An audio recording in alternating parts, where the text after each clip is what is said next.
Pollster Frank Luntz, conservative pollster, but a real Trump lamenter, broke some news that you could see he was quite enthusiastic about, making his prediction right now for winner of the 2024 presidential election. If you had to bet $150,000 on who's going to win in November, who would you bet on? I never dreamed that I would say this, but I would bet on Trump. He's really I thought wounded. it was done. I thought it was over. You don't come back from an impeachment. You don't come back from January 6th. You don't come back from any of this. But he's come back. The guy's a survivor. And his opponent is having so much trouble that I would, at this point, give the edge to Trump. It is said that the people are revolting. You said it. They stink on ice. Yeah, not a good prognosis there from Frank Luntz. Very upset about that. And look, what he says about Trump is right. Trump is a survivor. That's why he went from being our loser of the year in 2022 for botching the midterms to one of our runners-up for winner of the year 2023.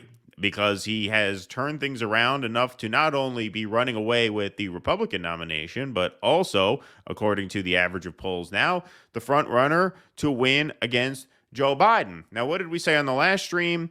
Trump has the devil's luck. And part of what we mean by that is this. Democratic Party ID falls to new low, while independent ID ties for high, according to the new Gallup poll. This is reporting by The Hill. A new survey found that the number of voters who identify with the Democratic Party has hit a new low, while independent identification continues to rise. Political independents have long been the largest political group in the United States. As of 2023, 43% of voters identify as independent, which ties the record high set in 2014, a Gallup survey found. The Democratic Party has hit its lowest point in 35 years, with only 27% of voters identifying with the party. The Republican Party has also has 27% of voters identifying with it, the survey found. Since 2022, both major political parties saw a 1-point decline in support among voters, while independent identification was up 2 percentage points. Democratic identification has now declined by 1 point in each of the past 3 years, Gallup wrote. These declines and the new low registered in 2023 are likely ties to President Joe Biden's unpopularity. Oh, you think? Yeah.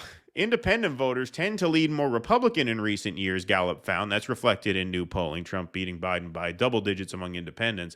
Historically, independent voters have leaned more Democratic, but according to 2023 results of the survey, 45% of voters identify as Republicans or lean toward the GOP, while 43% are Democrats or lean Democratic. The lean GOP, lean Democratic are amongst the independents. Last year marks the third time in the last 35 years that Republicans have a slight edge amongst those aforementioned independents. Now, they talk about both parties having seen a 1-point decline since 2022. Democrats have lost a point in each of the past 3 years. That tells a part of the story, but the bigger story can be seen in this graph here. Historically, Democrats have almost always outnumbered Republicans in terms of voter registration. Look at the peak, though, in 2008. That's halfway between 2006 and 2010. You could see that's when this gap between blue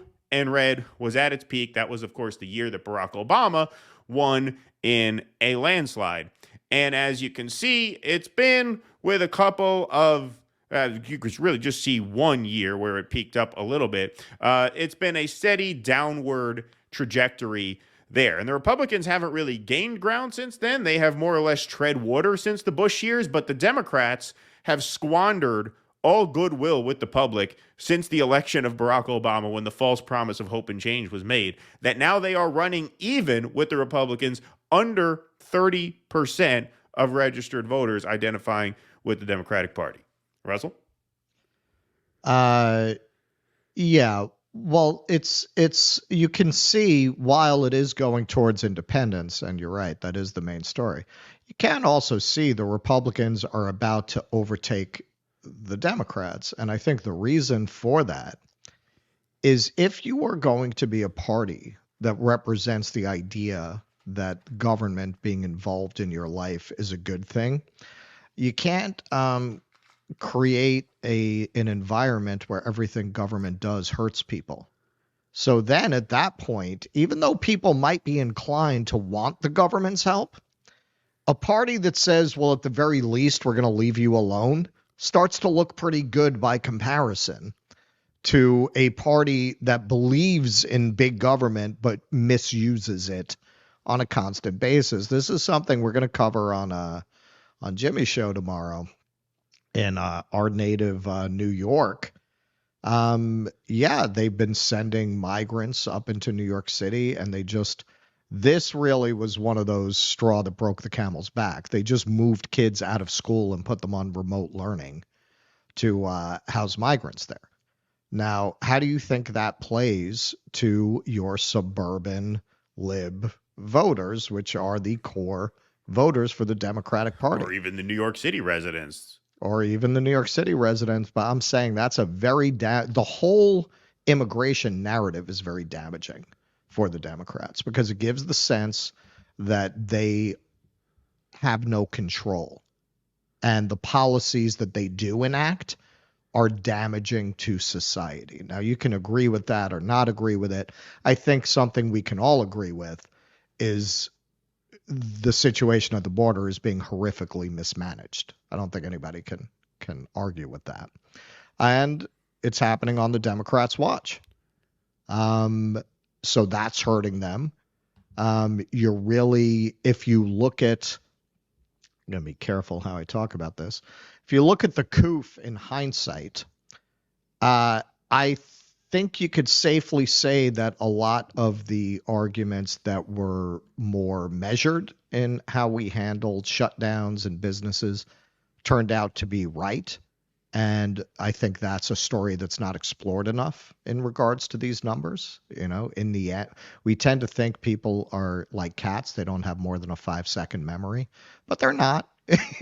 I think a lot of people have noticed, hey, we did it their way, and look how much damage to society was done. And I think more and more people feel unnecessarily. So I think that the Democrats have not succeeded in persuading people that more government is better, at least not with these Democrats in charge of the government. So why not go with a party that's at least going to stay out of your life, or so they claim.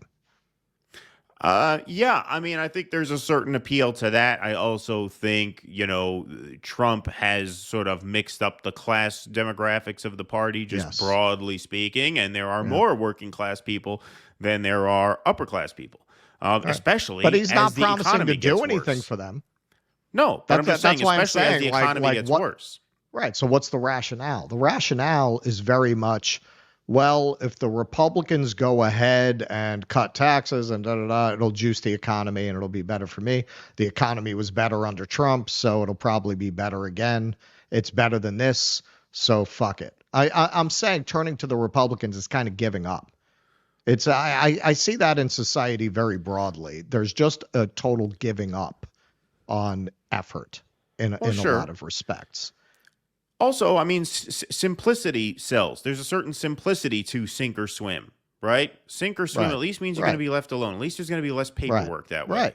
Right? Neoliberal democratic policies, as opposed to like an economic populist, more socialist agenda with universal health care, universal college tuition, without going on and filling out your FAFSA or filling out Form B, 1256, to get this amount of relief for this hospital bill because you suffered this hardship. Like, at a certain point, if the juice isn't worth that squeeze, the other side that just says, okay, here's the deal. We're going to let you keep a lot of your money and it's up to you to save it. I mean, that to me is not a good deal, but to a lot of people, it's a lot better than what the centrist Democrats offer. Yeah. Well, because as you often point out, the window for getting those things within a generation closed.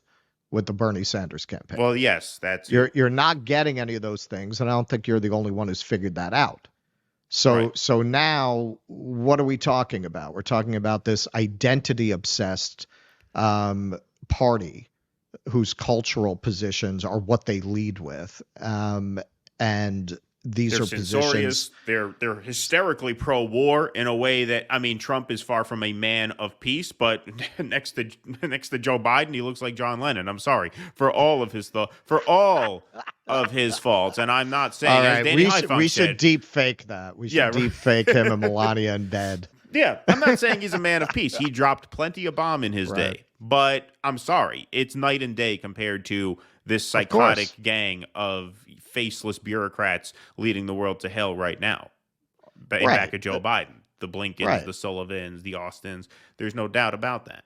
These Democrats are so bad, they've made the get government off your back argument look pretty good by comparison.